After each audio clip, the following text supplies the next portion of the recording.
Right, so first of all, PCSE as a website. So I'm sure many of you know that we run a number of different service lines across multiple different healthcare communities.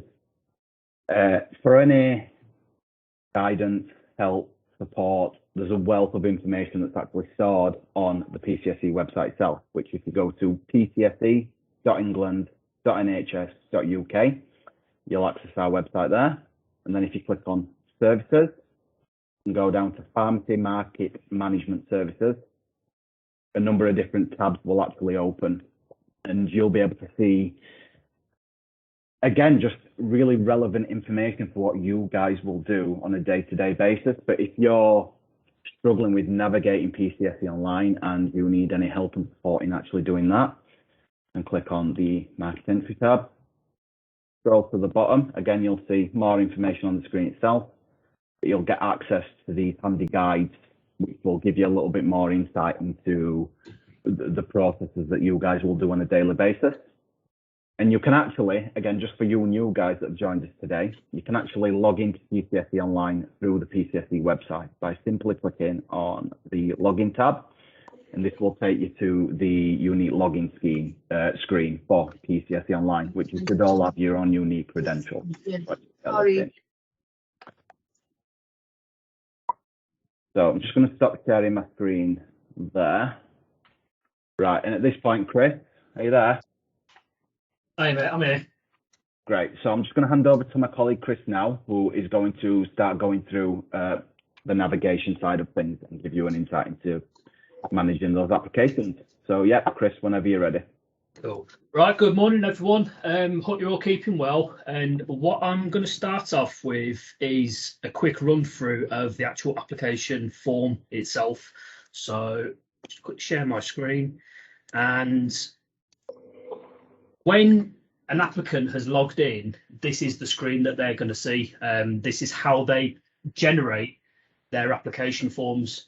So a lot of this does ride on the applicant actually reading an application form to ensure that they've got everything correct. I'm sure we've all had experiences with some applicants who don't seem to be able to read forms. Unfortunately, the same thing does apply here. If they don't read the forms correctly, we will have to go back for things like missing information and such. So first thing is the legal entity of the applicant itself. What are they applying at? Is it body corporate, dispensing GP, partnership, or sole trader? So for this instance, I'm just going to have body corporate. Next thing is going to be, is it covered under an LPS provision? So if it is yes, are you exercising your right to return?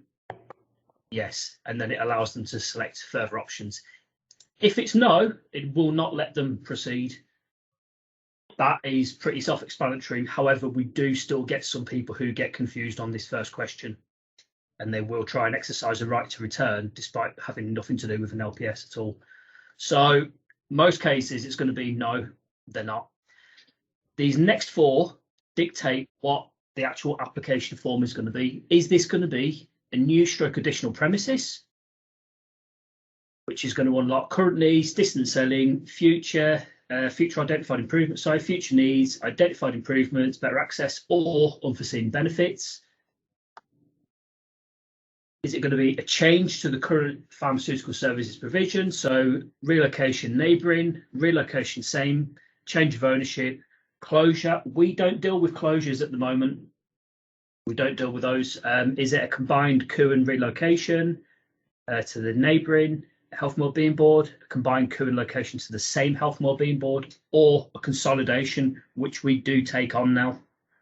Joe and Nick, Team SMEs, they are the ones who are currently dealing with the consolidations, and I'm sure some of you will have already received them through the portal.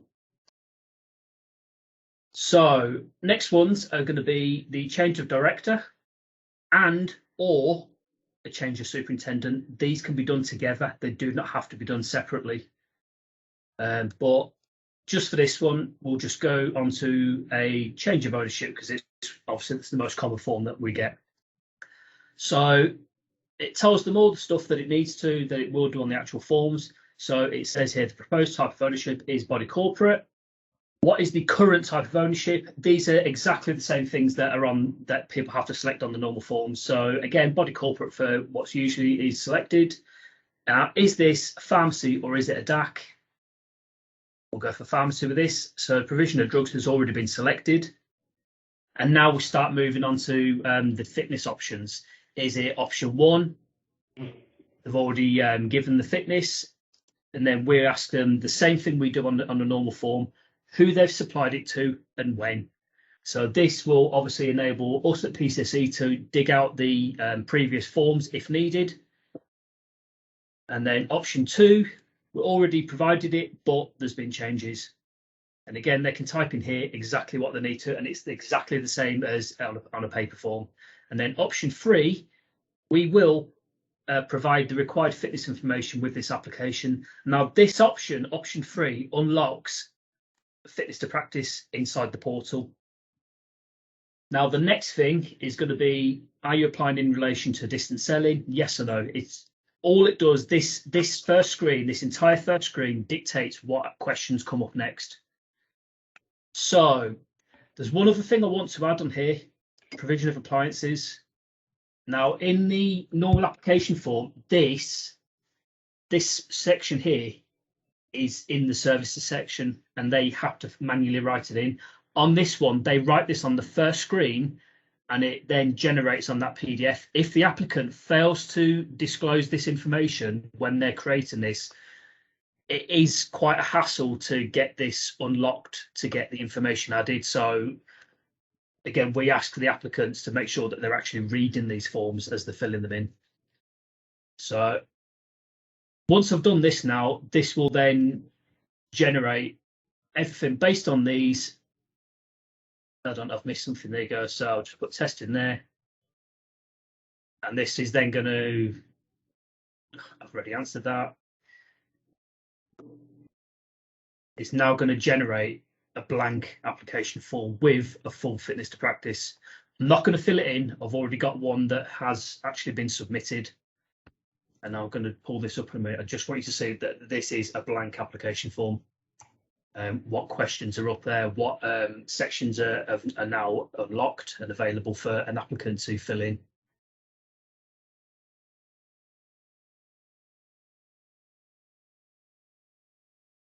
There you go. So as you can see, everything is unticked. All of this needs doing. Every single thing needs filling in completely. And I'm happy with that. This is the applicant side. You do not need to worry about that. That's just to show you all the separate options that first screen has. The only important thing is this first screen, once this has been selected and these have been started, that cannot be amended. That cannot be amended. The only thing that we can do is go in and add the appliances, and even that is quite a hassle because we've got to raise IT tickets to get that done. So it's not yourselves, it's more the applicants. We really rely on the applicants and make sure that they're filling that in correctly, because it's more hassle for yourselves and us later on, especially when you're requesting that as missing information. Okay, so what I've got here, this is the screen that you guys will see once you've logged in, and as per the user guide, you've actually selected an application. You can see we've got a change of relocation.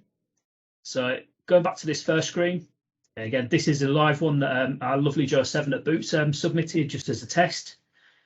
We've got everything filled in. It's not LPS, it's a change, it's a relocation, pharmacy, they're doing drugs and appliances. She's listed the appliances, so that is going to actually show up on the PDFs. They've got option 1 in Nottingham, 2010, and it is not distance selling. I'm happy with that. Joe's happy with that. Everyone's happy.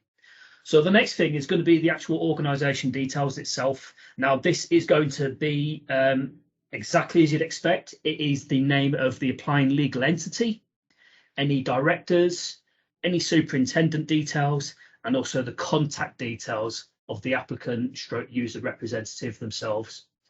So again, all of this is just self-explanatory. We've got, this is Boots. We've got Boots' company's house registration number, the registered company's name, a trading name, telephone number, any reason why there's no telephone number, but the vast majority of the time, obviously there is.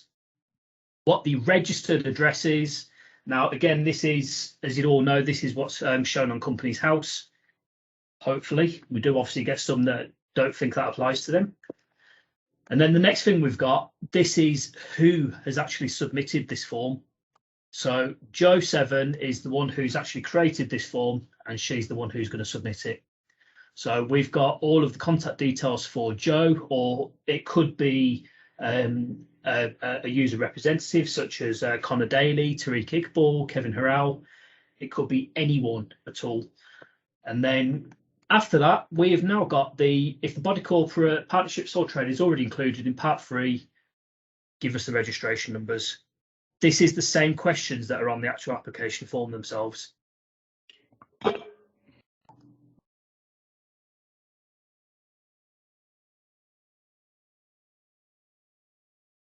Right, gone to directors now. So Joe hasn't actually filled any in on this, but if you fill in directors as an applicant, they will start showing up here. You will have the details of what they are, the name, the surname, an email address. Hey up.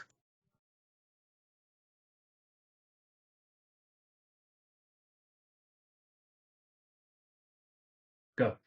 Yeah, the gender, date of birth, if they are a director pharmacist or a director non-pharmacist, a telephone number, and then if they've ticked this to say they're a registered pharmacist, we have the GPHC number in here. And then we have a contact address.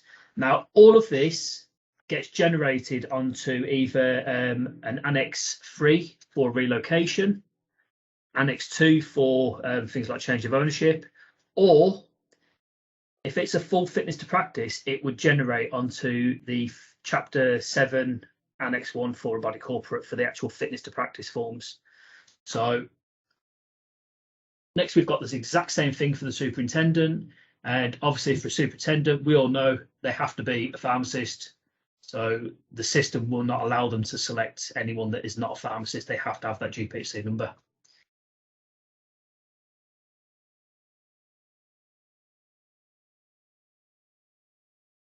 Okay, so we're going now on to the change of location. So this is specific, obviously, for relocation applications. Now, if you're looking at a Chapter 17 Annex 1 form, this is going to cover sections 2, 3, 7, and 8. So there's a lot of different sections all covered by this one page on the application form. This is obviously, as you'd expect, to do with the location. We've got the current premises name, the current location, the Health and Wellbeing Board, the proposed premises name, and the proposed address. And again, these are pretty much laid out like you'd expect it on the actual form itself. Are these premises currently in our location? Yes or no? And then we have the nice, lovely questions. 13.1. Is it included in the pharmaceutical list as a report of application for to which regulation 31, yada, yada, yada. Is it one-stop primary care centre? Have they relocated within the last 12 months? And again, these are just yes, no questions. These have to be answered by the applicant. If they're not answered, they will not be able to continue on that section. They have to do it, and it shows up a big red error up here. And then now they're explaining why the premises are not significantly less accessible for the patient groups, why they consider that granting it will not result in a significant change to the arrangements that are in place, and then why you consider granting this application will not cause significant detriment to the proper planning, etc., etc. These are all on the application forms. If you've ever seen a relocation form, which I'm sure the vast majority will have, you'll be extremely familiar with all of these questions. You'll know them off the back of your hand. So next we've got, are the services the same? Yes or no. Will there be an interruption? No. Is it in close proximity to any other listed chemist or DAC premises? I don't think I've actually ever seen anybody select yes to this, to be totally honest. What does happen if you answer no, yes, or yes? It asks for an explanation. You get a pop-up box just like this, And then under the questions on the actual forms, it will populate whatever you've typed in as an applicant. So if you type in, if you're relocating next to someone else and you're offering different services, for example, if they typed in that we're offering different services to Joe Blogs next door, it would show up on the actual application form itself with that text. Okay, the next step we've got is the actual opening hours. Now, this does cause a little bit of confusion the first time you see it because it's laid out differently to the paper application forms and how people fill them in. But looking at this, I think these are a bit more self-explanatory. So for an applicant, they have to select days of the week, what if it's a core hour, supplementary, or closed all day, and then they put an opening and a close time, and then they add that time into here. And this then adds them onto here as it's been populated. So we can see now that Joe has put, she's opening at 9, closing at 6, and these are core hours. Supplementary, she's opening an extra 30 minutes per day. She's closed all day Saturday and she's closed all day Sunday. So she's going to be doing 45 core hours and 2.5 supplementary for a total of 47.5.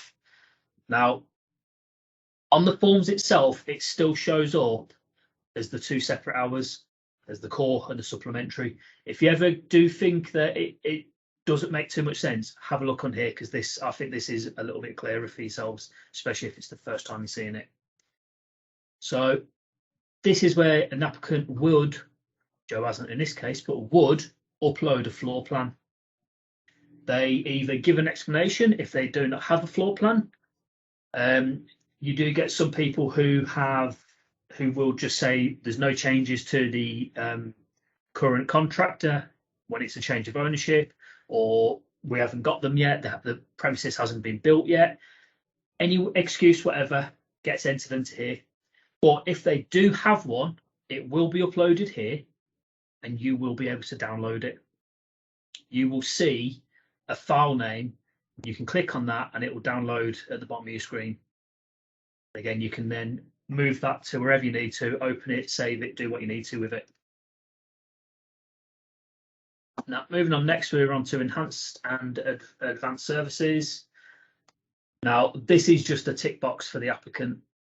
So for MERS, when providing it, I am, will be accredited, premises are or will be accredited, and there is a consultation area. Now, if any of these change, then obviously we have to get them, raise IT tickets and get them changed. So if any of these do happen to go out of fashion, if they removed for whatever reason, please let us know if you see that there's any that are wrong. Same with the enhanced services. It's simple, tick yes, and that. These can be easily changed by the applicants. There's no hardships whatsoever. They have to tick as well that the essential services are to be provided, that it will not let them actually move ahead without ticking this box. So next we've got the undertakings. These are simply a tick box. So there should never be any instance of missing undertakings, just for the simple fact you cannot, as an applicant, continue without ticking these boxes. And these are exactly the same as on the paper forms. Next one is the applicant's choice of payment. Now, payment is a little bit different to BAU, to paper forms, just for the simple fact that we've been accepting BACS payments for well over a year now on these. So for this one though, Jo has chose to select check, so she's going to send the check in by post. We've got the check number and the account holder, exactly the same as what we'd expect. And then once we get the confirmation that that check is cleared, we can then go in and update the payment just like we would for a paper application. We would not be sending this for committee report, for example, until that check is cleared. With a BACS payment, we give the details on here of the bank account that payment needs to be made to. The applicant will provide, hopefully, we do actually request it, but they will hopefully provide proof of payment that has been made. That is considered the same as us receiving a check. We've got proof that payment has been made, but we will not process it for the sake of sending a committee report until we have proof and evidence that that payment has cleared. Now, some applicants, quite a few actually, don't seem to upload proof of payment, so we will request that as missing information, exactly the same as we do for checks. If you haven't given us that proof and you don't provide us that proof as part of missing information, we will withdraw your application, because we're not going to waste our time and your time processing cases where we don't know if it's actually been paid or not. Okay, so next now we're on final declaration. This is a screen that you will have to visit quite often when applications get sent to yourselves. With this, an applicant does a lovely little tick box to declare that the body corporate is or is entitled to be lawfully conducting a retail pharmacy business in accordance with Section 69 of the Medicines Act 1968. They then have to generate a PDF.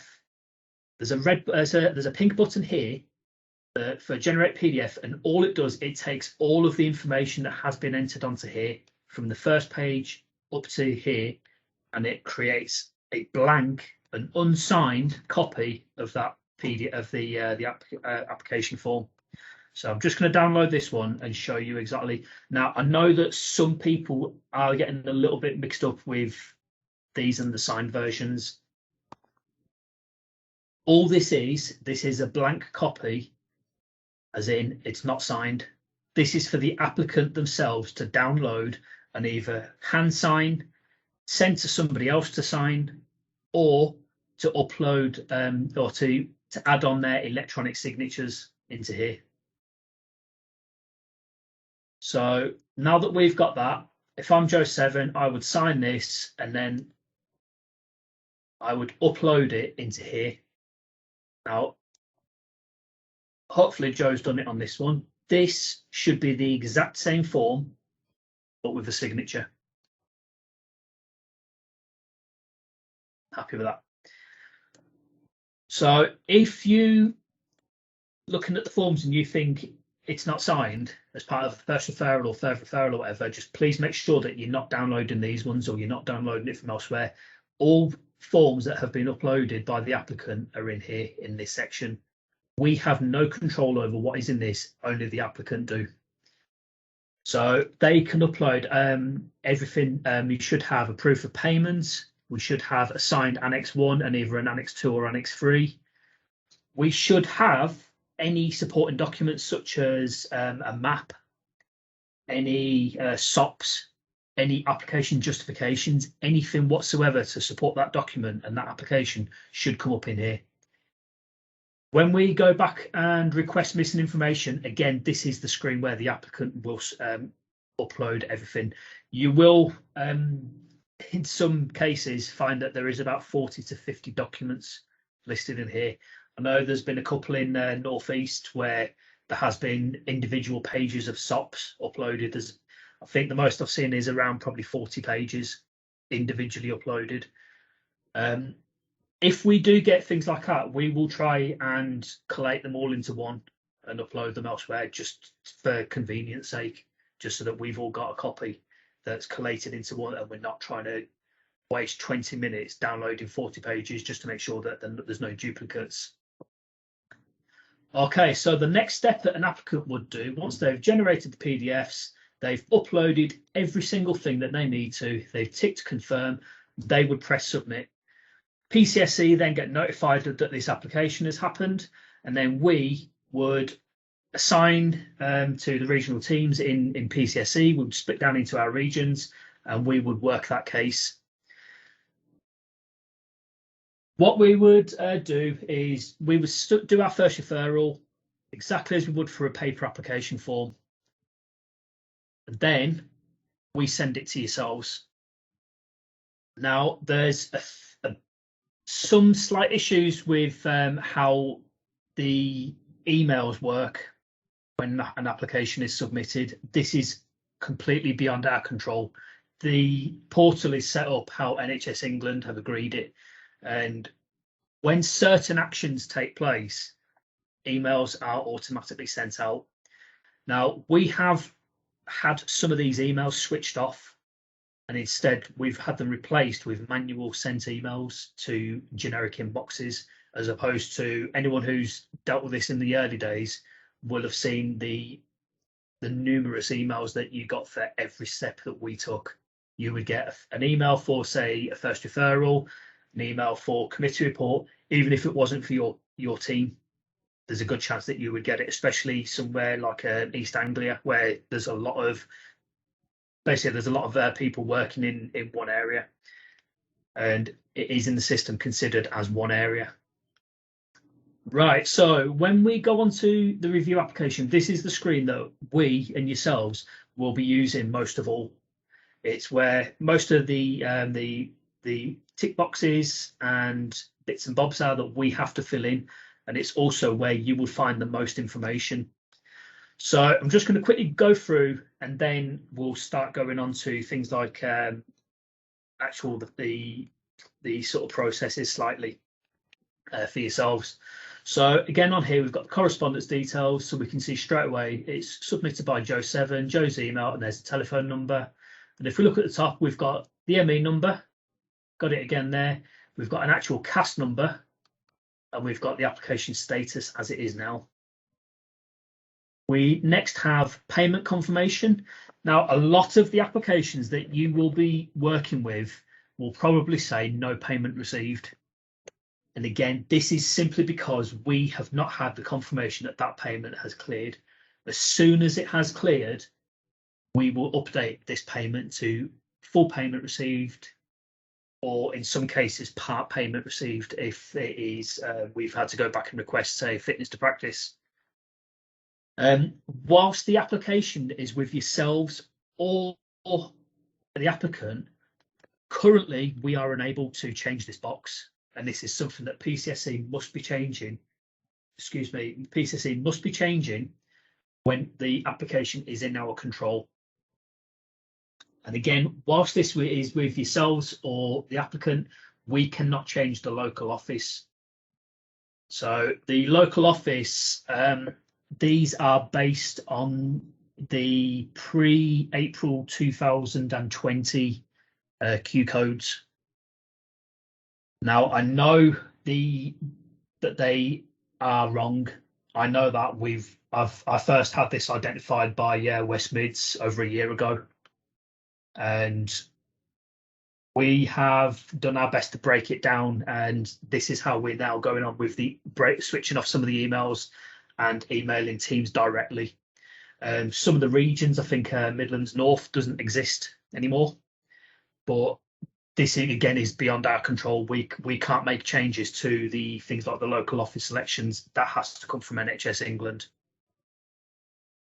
Okay, the next step is going to be the box that we and yourselves use to send the application back and forth to each other.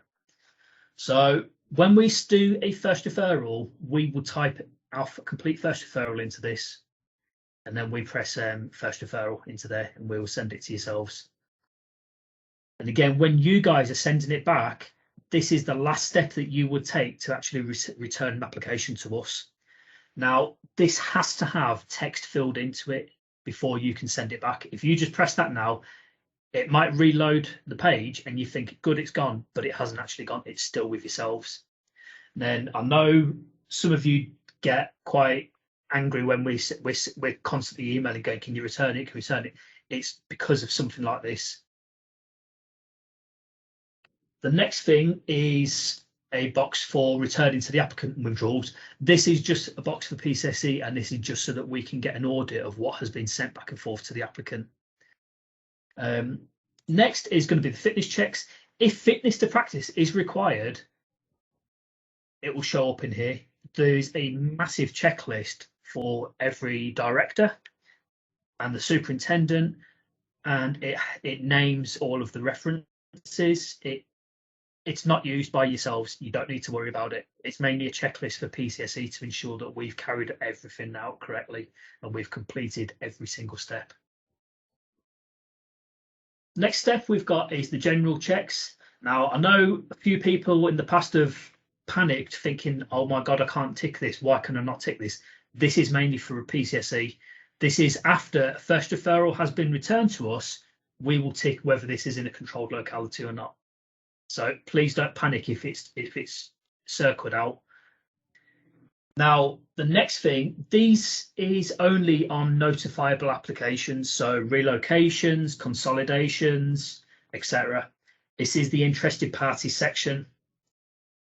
Now, we will enter this. Is there other pharmacies in the search radius? The vast majority of the time, of course, there is. Is there any other active applications? The vast majority of the time, it's a no. Now, PCSE, we will upload an initial IP list. And when you receive the first referral, you can click it and it will download. This is an initial one because obviously you need to check it to make sure that, one, it's correct, and two, you don't need to make any adjustments. If you do need to amend it, you cannot upload it into this. Now, again, some people are panicking because the IP list in here is not what they've approved previously. Is it that if they've sent an IP list back, we do not upload another IP list into this. This is simply the initial IP list. That is it. We do not touch this once it has actually been sent to yourselves. This next step, though, is extremely important, and this does cause delays. And I know that some people do get quite frustrated with PCSE for constantly asking for this to be ticked. All this is you agreeing that the interested parties have been approved.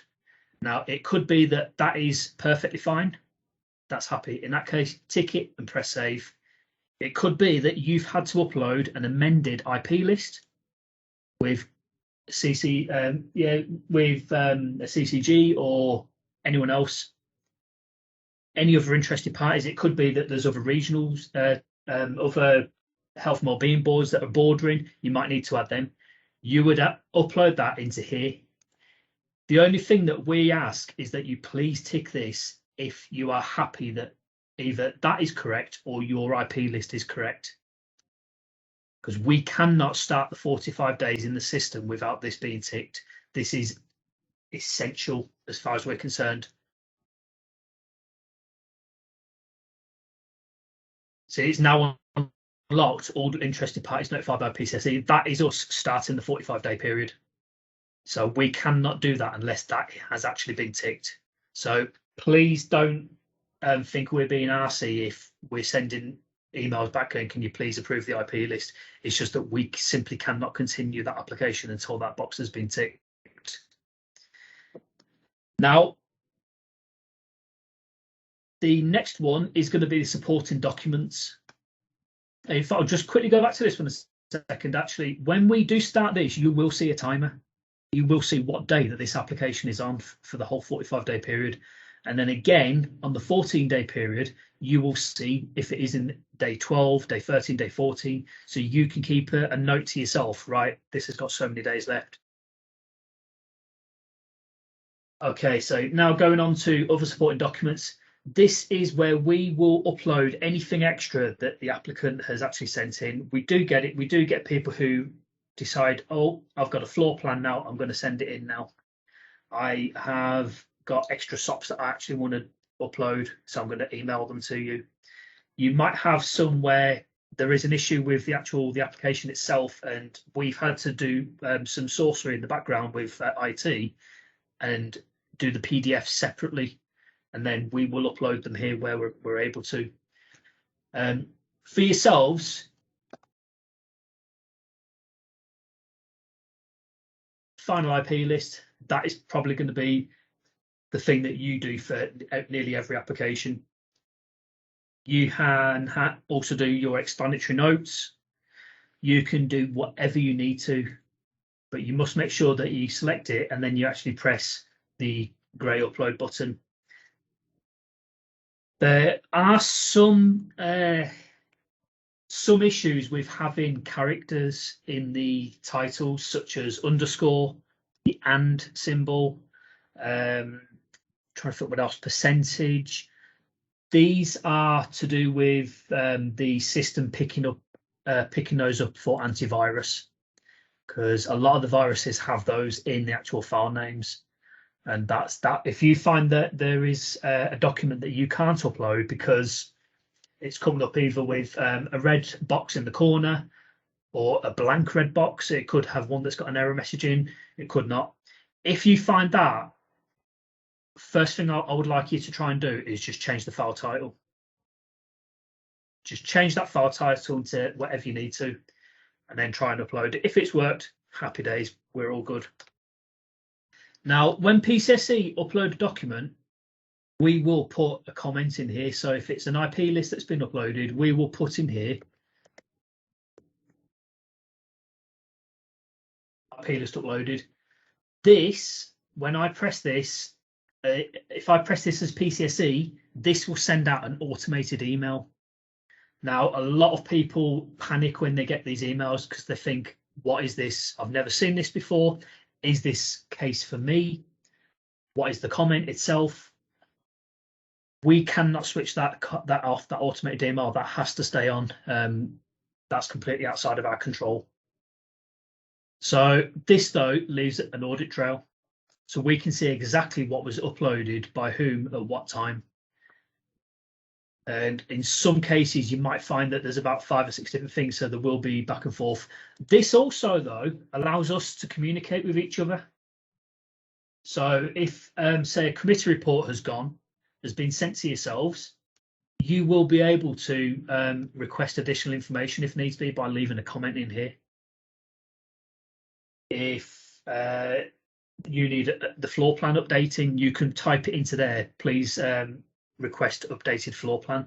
You can press submit comments, and we get notified that that comment has been submitted for this application. And it is a task that we actually do to check what that comment is. It's exactly the same as us receiving an email for that case. Now, once the we're on to the decision bit, for the actual committee report, for a change of ownership, the committee report will be uploaded here. And actually for all applications of the committee report will be uploaded here. You'll be able to just click it and download it here, exactly the same as you do for every reform. When it comes to yourselves making a decision, all you need to do is to tick whatever box, but you will need to upload. There's a browse button, just like for this one here. It's not unlocked at the minute, but there is a browse button that you can put your decision report in. And then you can type in here whatever the decision is. Please notify so-and-so. Please don't tell that person because I don't like them. Whatever you need to say, you can put into there. And then you can press save and it will send it back to us. It will tell us that there's a decision made, and it will tell us what the decision is, and we can then download whatever it is and then send this off to the applicant for commencement. Next stage is the actual commencement section. Now, I have actually got one that has this unlocked, so I will open that one in a second once we've gone through all of this. Now, this is mainly for PCSE. So we will put this to inform the applicant what the appeal status is. If a NOP, a notice of premise, is relevant, we will send out an electronic NOP from there. Or if it's a notice of commencement, we will send out an electronic notice of commencement through the system itself. We also do send out the paper annexes via email because regulations tell us to. And then we can also do extension requests here. We receive them here and we can then pass them on to yourselves. All of these forms, once they get sent out, they can actually be submitted online. They can be signed online so that the applicant can either upload or create an electronic signature, which is populated directly onto the form itself. And then we will leave any notes here. We should be leaving when the NOC was sent out, when a banking mandate was sent out, when a NOC was received, when a NOC was sent to yourselves, anything at all, just so that we can all together look at this at a quick glance and see what happens and what stage we're at. And then we've got the actual the commencement status itself. So this is where you will send it back to us, but we'll move on to that in a sec. We've got the application details. Now, this is the important thing. This is an audit trail. This is a full audit trail of this entire application. So you can see straight away that it was when it was drafted, when it was submitted, when it was received by PCSE, and now when the first referral was sent. And because I have actually typed words into here, I've done my first referral and I've pasted it directly into here, you can see this actual first referral here. So if I want to copy this, I can just highlight it, press Control and C, and then I can bring up a new Word document directly into here and then save it into file as I need to. This is what we do, and I know this is what some of the regional teams do, just so that you've got an offline copy of it for your case files. Now, at the minute, you can't right click on these. You have to highlight it and Control C. But it is good because, again, this is the audit trail of everything. Every single thing time that this case has gone backwards and forwards, it is in here. Whether it is a simple full first referral, whether it gets returned back with everything's okay, nothing's changed. Please request payment, whatever. However you guys work your first referrals, whatever you type into there will show up on here. So if I actually return this now, it would come up as a first referral, my name, the date and time, and my response would be exactly like this one. Now, this generate PDF, please don't get confused with this. This is actually redundant. There's no reason to really do this apart from for dispensing GP. This is the only time that we use that, and that is for things like a relocation after outline consent. That's the only way that we would actually use this. Please don't click this and then go, the form isn't signed. Well, it's not, because all this does, if I download that, it's just going to take the information that's come up on there. That's it. So again, for a signed form, go into Find Declaration, and then where all the uploaded stuff is.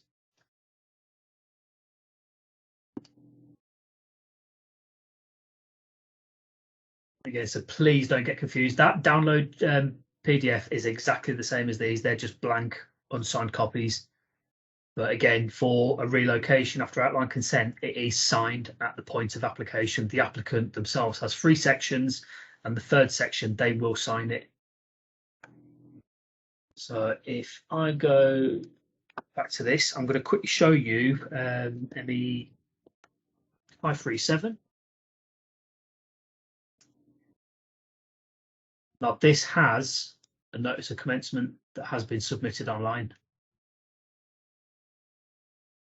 Plus, I want to show you a little difference between a change of ownership and notifiable applications, because there is a difference in how the form itself that you would work on your side, how the form is. What's missing on here? The IP section. The IP section does not exist on a non-notifiable application because it doesn't need to. It is only there for the 14-day timer and to send the commit report. For a change of ownership, we would upload, as PCSE, we would upload the initial IP list into here. We would leave a comment, and then again, we ask that you go into Browse, go into the Get Your Final IP List, and then upload it exactly as you do on other applications. The only difference is there will already be a version of the IP list in here that we've uploaded. There is no 45 and 14-day timers on here because they don't need them. We do not obviously distribute these to members of the public, to interested parties.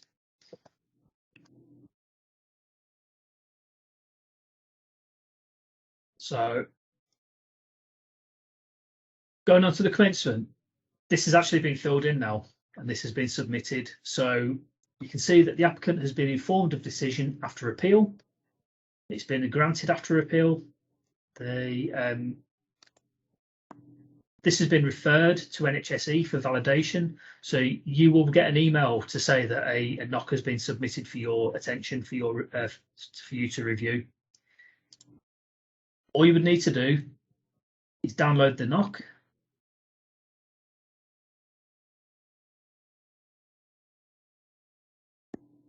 And then check it as normal. Now, this is just a gobbledygook one,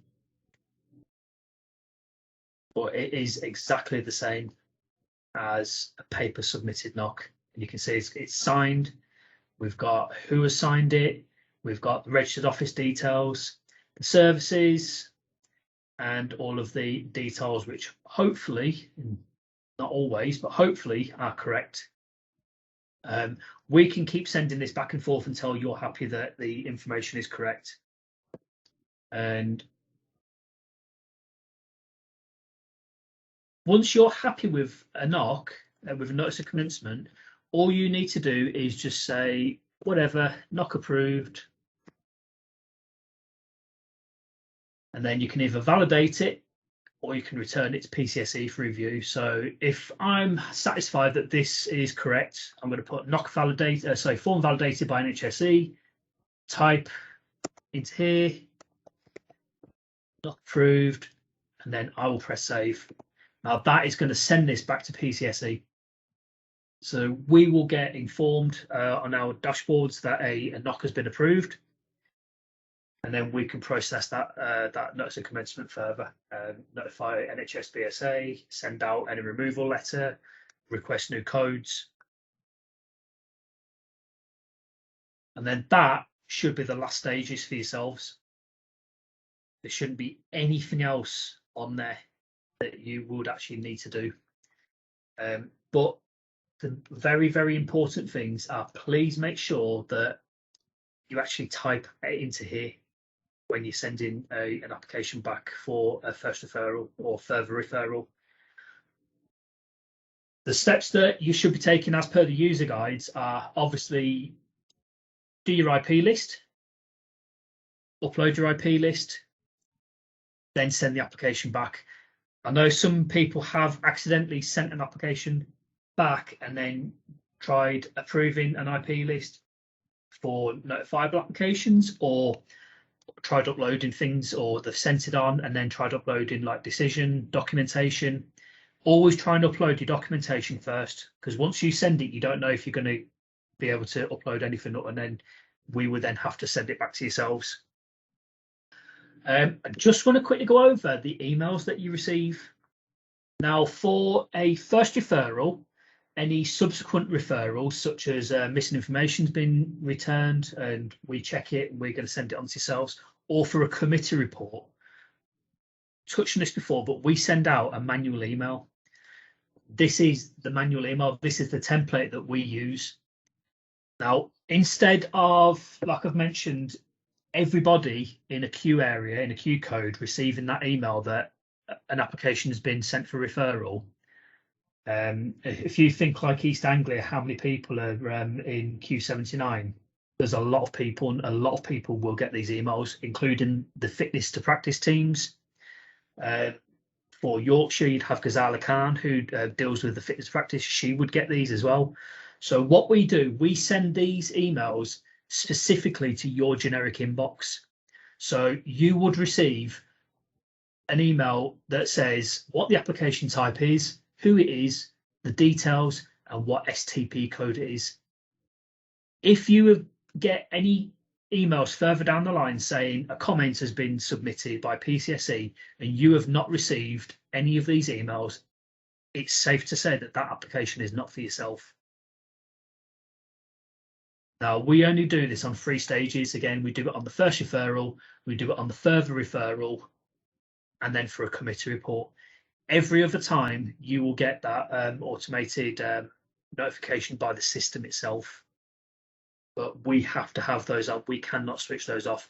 We've been quite lucky that we've managed to get them sent off for a referral plus the actual committee report.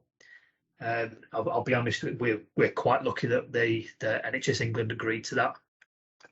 It was mainly just because of all the confusion it was causing in the initial stages. Anyone who's been using it over the past year, that they will tell you it was a bit of the Wild West when we first started in terms of who's picking up which application, and is this for me? No, it's not. Well, who's it for then? Hopefully this has resolved a lot of those issues. I know there are some people who are new to this who haven't really seen these emails before, and then they do get a bit confused when they get the comment email saying a comment has been submitted. Again, if you have not received, or anyone on your team has not received these emails, it is pretty safe to say that that application is not for yourselves and you are fine to ignore it.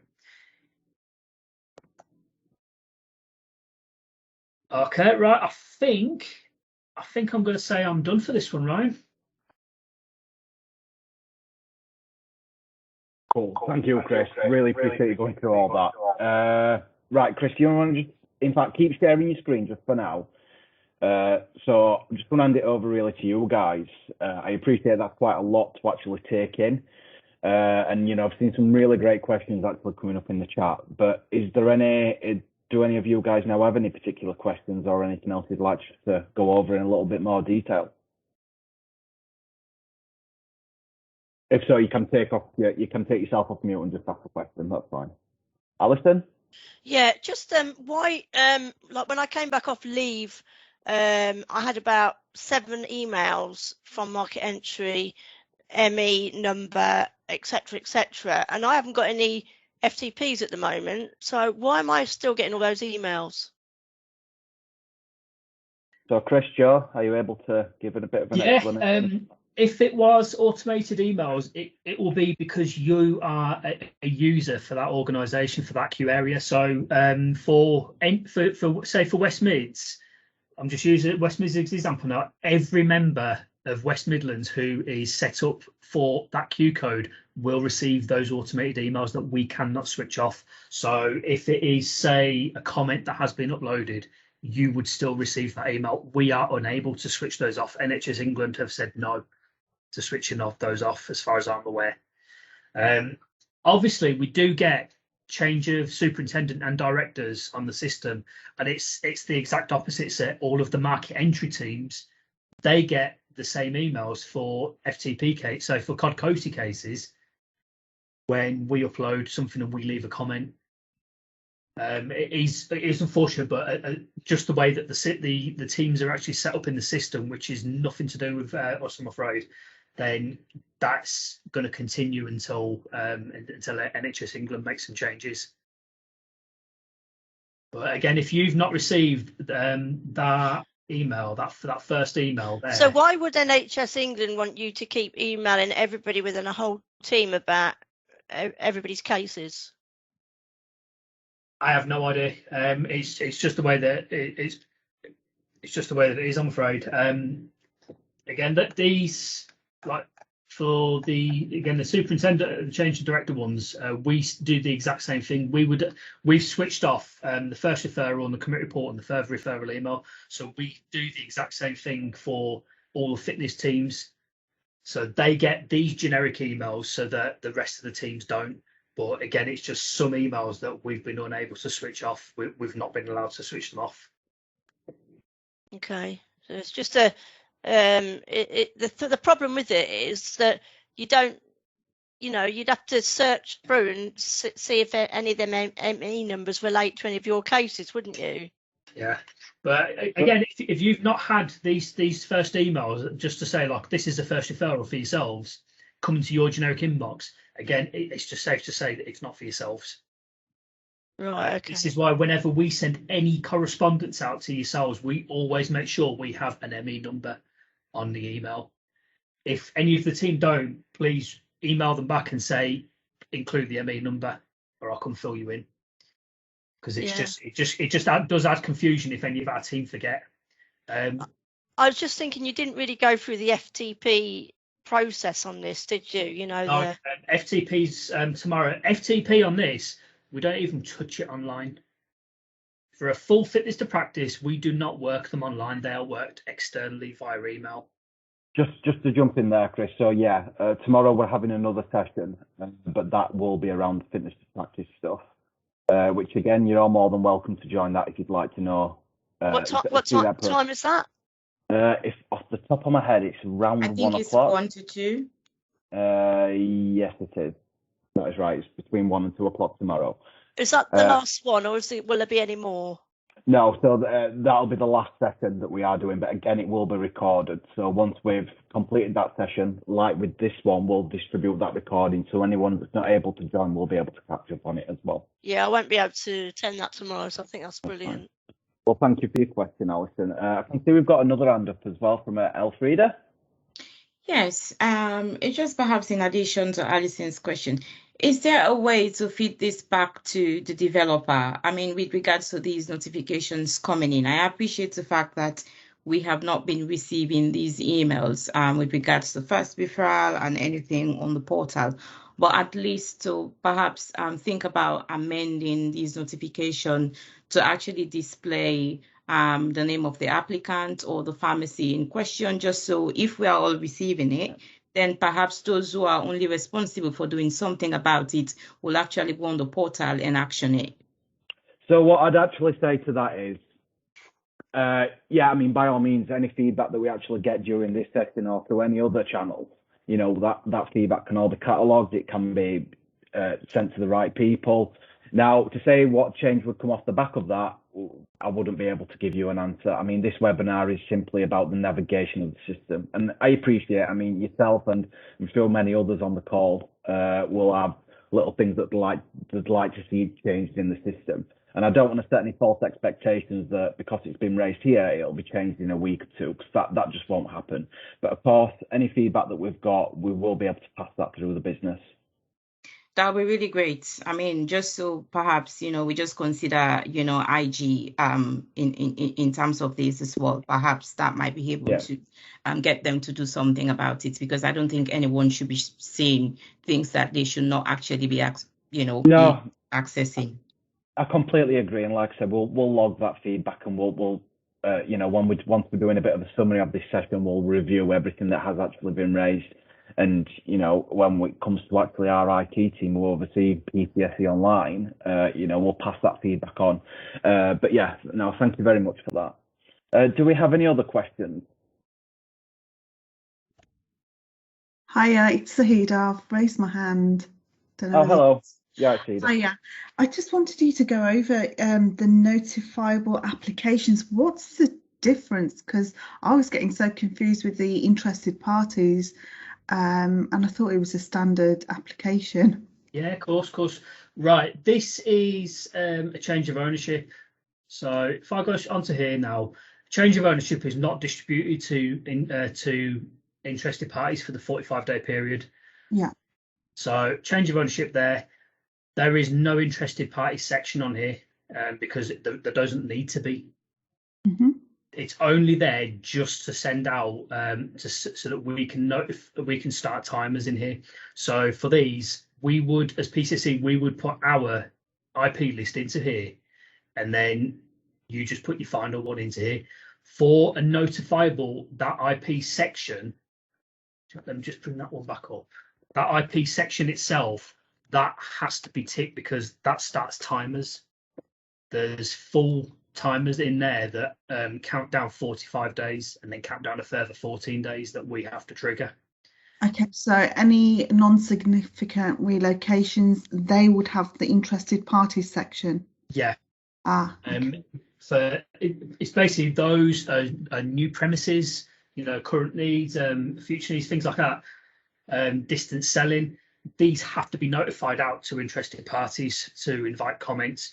We can't do that until that box has been ticked, saved, and then you carry on with your first referral. Okay. Now, you already agree these when you actually sent in your first referral back. Yeah. So if we go up into here, you literally you're already saying on there, can you review it for accuracy and completeness, adding or remove for interested parties as relevant? All you need to do again is just to upload your final version, your amended version if needs be, but that has to be ticked. This is literally just a little tick box just to say, yes, you as a team are happy with that, with the list of IPs. Has that recently been added? That's been there since December 2019. All right, okay. It's only for the notifiable applications. Change of ownership, it's not there. Basically, pretty much every other application, it's there. All right, okay, that's great.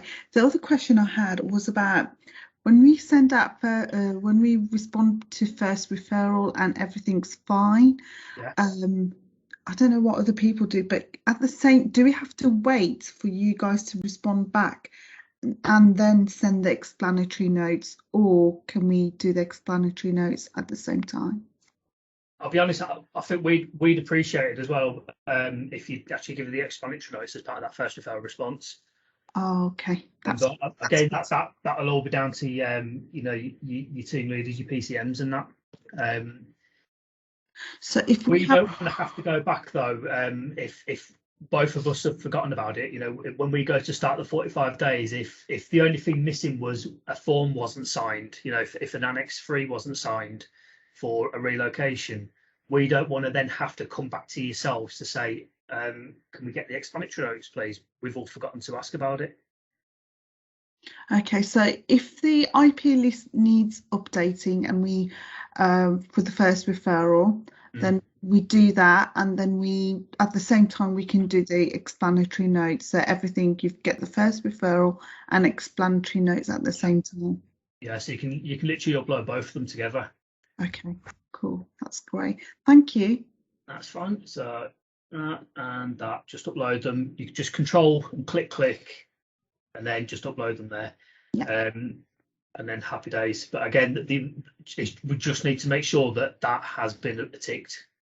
Whether if you guys have actually provided your list, or again, if you're happy with our list, if nothing needs amending, please tick it. It just saves us having to go back and forth and all that. But again, just get your first referral and just paste it into there. Control V and then press first referral complete. I'm going to actually send this one back. Just, in fact, you know what? I'm going to get one just so you can actually see see it actually populate into that form. So copied and pasted my completed first referral. So yeah, there you go, completed, done. I've approved my IP list. I've uploaded my final IP list. I'm now going to press first referral complete. That is my last step, because this is now going to send this back to me at PCSE. You won't be able to work this now that it's gone. And you should also see that status change there to say undergoing detailed checks. If it says undergoing detailed checks, that means it's with PCSE. Everything's greyed out. And now you'll see this handsome guy, Chris Kelly, has put his first referral response. Okay.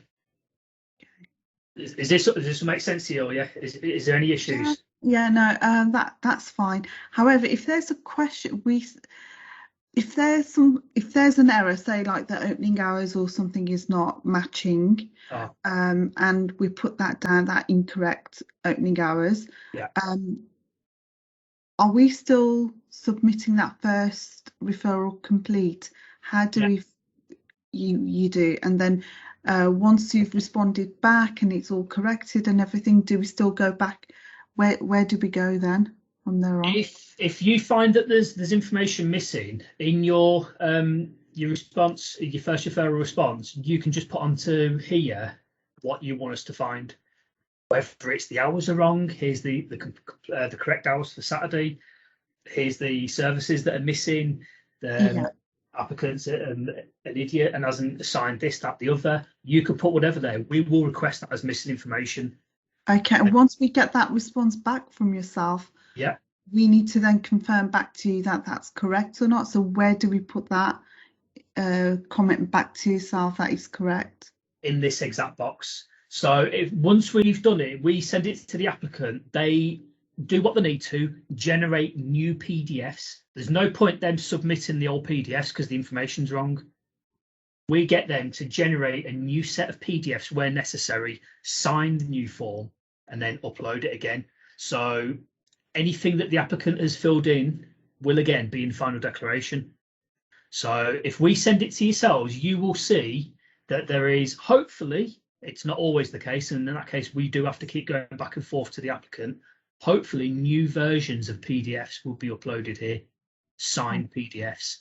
So once you get something, it's going to load up straight away on this application review page.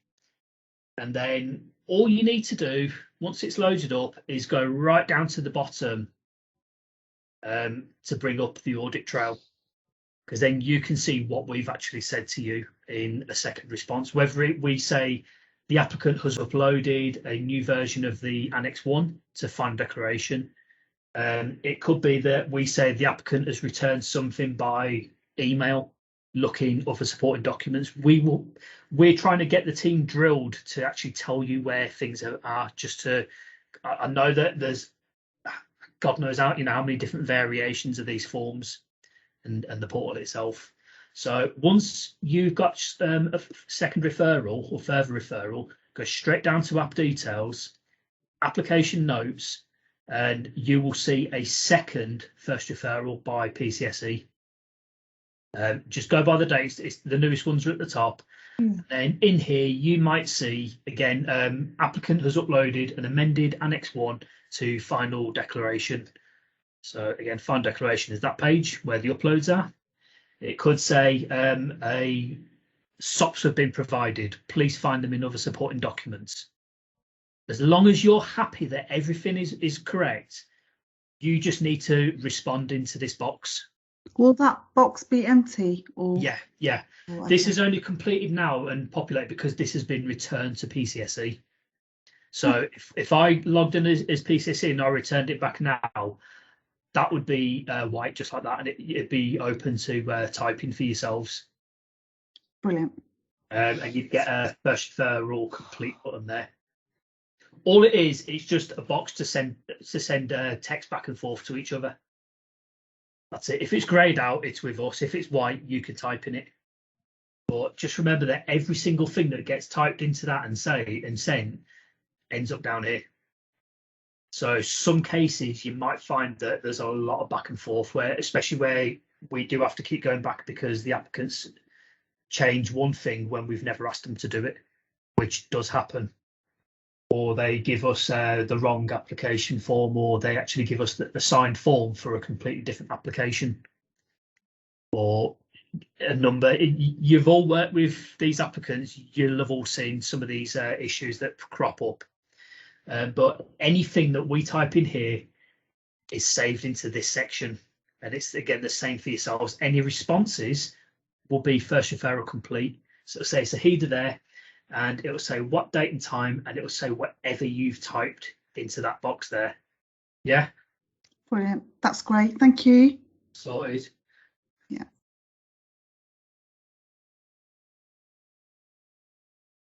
Ryan. Okay, right, guys. Do we have any other questions then?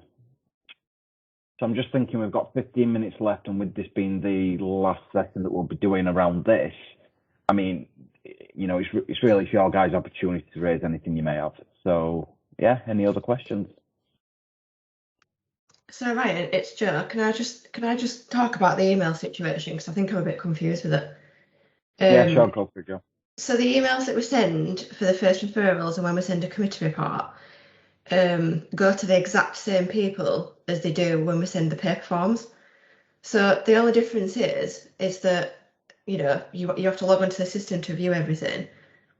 With an email that would normally send, everything would be attached, obviously. So that's the only difference. I think the email issue is the ones that are getting sent automatically from the other supporting documents section. I don't know if anyone wants to correct me on that, but I'm thinking the first referral ones shouldn't be that much of an issue because they're going to exactly the same people as they would in the paper world. So I don't, so if they're not getting to the right people, you need to let us know what emails we should be sending it to, if that makes sense. I think it's the other ones that are the issue, the automated ones, which obviously will take away. We've looked at it before. It's been a bit of a nightmare, to be honest. And obviously, we don't want it to be troublesome for you guys. But I think it's those emails that are causing the issues, not the first referral ones, if I'm correct in that. It's Elfrida here, Joe. I think you're correct. We're not receiving these emails. The only thing we're receiving from the East of England is that notification that goes to everyone. So perhaps if that will be, if you guys can look into sending this email to us, that would be really, really helpful. Yeah, I think what we need to do then is maybe, so which areas do you deal with? If I write that down, East of England. So if we send you what emails we have currently that we use for the first referrals and the committee reports, if they need to be changed, then they'll need to be changed for the paper side as well. So any other first referrals that we send, they'll also need to be changed. So are you getting first referrals with the paper versions of the form? At the moment, we're not having with the paper version. I think we're only having it via the portal.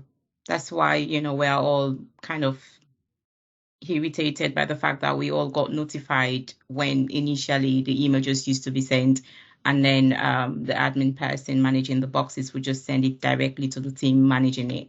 But now we're all receiving the notification email. So I think if this email is being sent, that would be really, really helpful. Yeah. Again, like Joe says, it's because that is an automated email. It's only when we're sending we're uploading comments. Again, that is an automated thing. That goes out. If I had the local office there as East, which was East Anglia, East of England, it goes out to every user who has signed a role to that organisation, to that region. That is the issue. And I know I've had a lot of emails from some of your colleagues in the past about it. Again, at the minute, we can't switch those off. I know we get it we had it initially for Yorkshire as well, because like Ghazala, she deals with the entirety of Yorkshire's fitness to practice stuff. So if we sent something to Ghazala, every other member of Yorkshire who's assigned to Yorkshire would get an email about a comment that we've left. Again, I think the way currently the way we're looking at it again is if you've not received those first referrals emails, just delete it.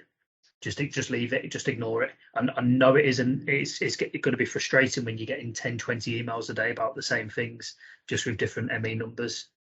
But at the minute, our hands are tied with how we can actually resolve this.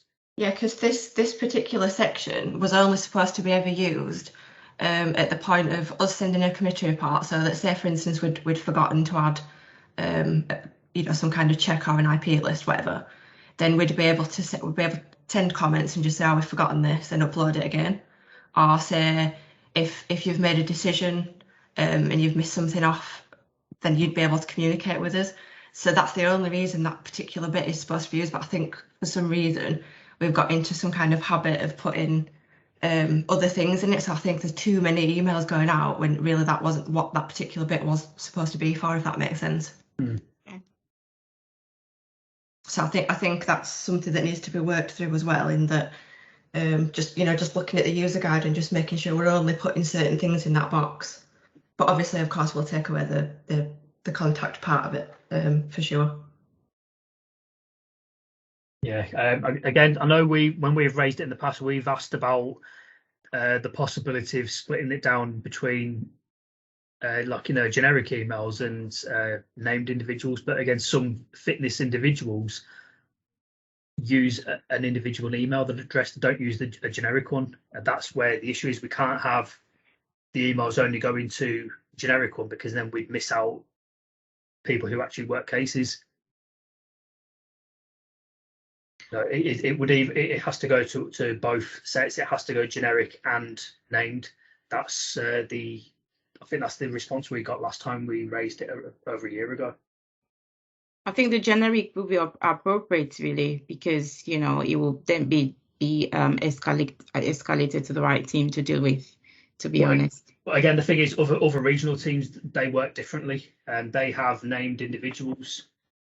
What if that individual is off? Well, this is the issue we have, because a lot of the local regional teams work differently. So, we can't really please everyone. So we need to be either one way for everyone, because there's no way that we can have it for one area, they want it to a generic box, another area has it to single people, individuals. Like Chris says, that was the feedback that we got last time, and that was the feedback that we got in UAT testing for the system as well. Yeah, but even the individual, anyway, this is something you're picking up, but even the individual, we're not having these emails, but yeah. Yeah, we'll definitely pick that up. Thanks, guys. So we've got a hand up still from Louise. Louise, have you got a question? Yeah, I've kind of forgotten what I was going to say, but and I know Chris will back me up on it, that I've been quite vocal about these emails sent to the whole team. And if I know that Alfreda's just been talking about it for our region, but it does cause absolute chaos because everyone's so worried about missing something that those emails might contain something that we do have to act on. The process to me seems a little bit disjointed, and I know that's going to be partially NHS England's fault because different area teams work differently.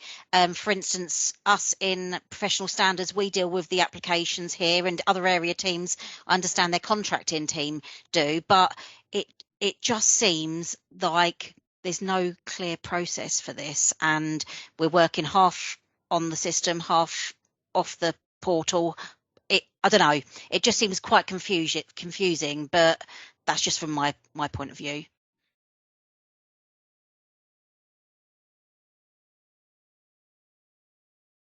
Yeah, I mean, I think for us it was the whole contract really was that the system, that the service line transforms. The issue we also have is that according to the regulations, we can't take the paper forms away. So there's always going to be this dual sort of running process, unfortunately. Yeah, And I think obviously if we could take away the paper forms, then everything would just be online, but we can't, and it's the same frustration for us. Like, we have an online team and we have the paper team, basically, even though it's not really paper, it's email, but you know what I mean. I mean, is there anywhere on the portal that the NHS England case manager's name can be added? So even if say for instance something comes through and there's not an NHS England case manager assigned to it, then we know that it's something to ignore. So for instance, if one of those emails comes through, the ME 710 alert email comes through, if one of our admin was to go in and check the portal and there's no NHS England case manager assigned to it, they know it's something that is being dealt with in your system. It's just an alert that we should completely ignore it. Well, if whoever is the user admins for your side, I know we've talked about this before about adding users. If the user admin actually adds that individual to the Q code, then they will also get their email.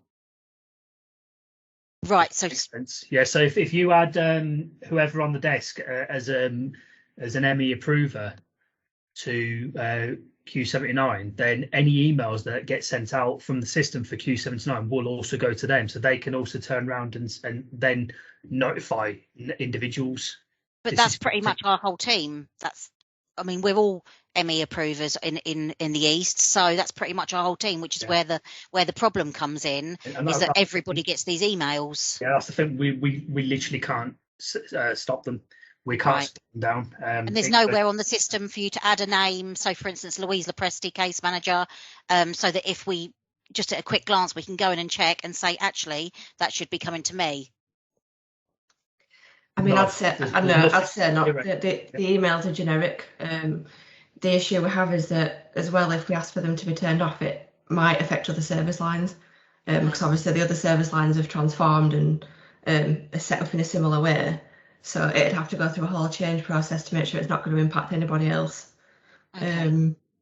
So that's why it's a difficult thing. But obviously, we will take it away. I think it's been something that we've looked at a lot for a long time, trying to get it all right for everybody.